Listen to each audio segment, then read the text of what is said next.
शेतकरी मित्रांनो, हवामान आधारित फळपीक विमा योजनेअंतर्गत आंबिया बहार 2025-26 करता अग्रिम राज्य हिस्सा 215,96,30,414 इतका निधी हा राज्य शासनाच्या हिस्साचा त्या ठिकाणी विमा कंपन्यांना अदा करण्यासाठीचा GR प्रसिद्ध करण्यात आलेला आहे। 1 ऑक्टोबर 2025 रोजी हा GR प्रसिद्ध करण्यात आलेला आहे। तर मित्रांनो,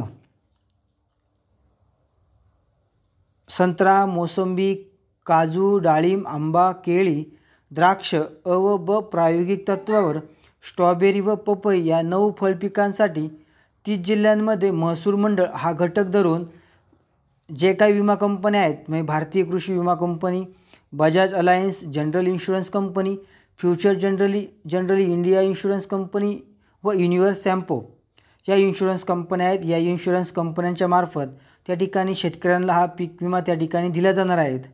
म्हणजे फळपिकावरती जे काही हवामानामध्ये जो काही बदल होतो त्यामुळे त्या ठिकाणी फळपिके त्या ठिकाणी चांगल्या पद्धतीने त्या ठिकाणी उत्पादन शेतकऱ्यांना मिळत नाही, त्यामुळे ते उत्पन्नामध्ये घट होते। अशा विविध संकटांना त्या ठिकाणी शेतकऱ्यांना तोंड द्यावं लागतं। म्हणून त्या ठिकाणी जी पुनर्रचित हवामान आधारित फळपीक विमा योजना आहे यामार्फत त्या ठिकाणी शेतकऱ्यांना पीक विमा हा जमा केला जातो।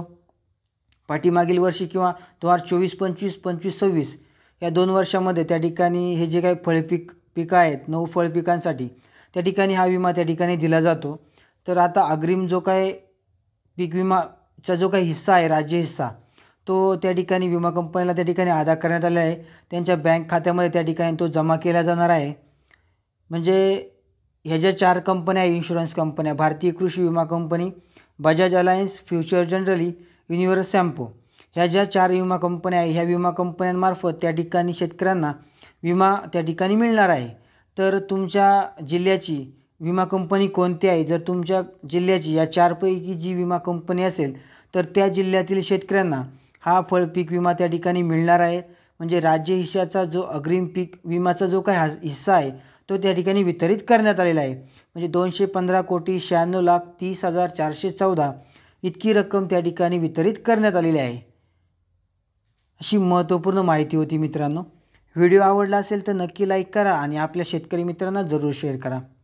धन्यवाद।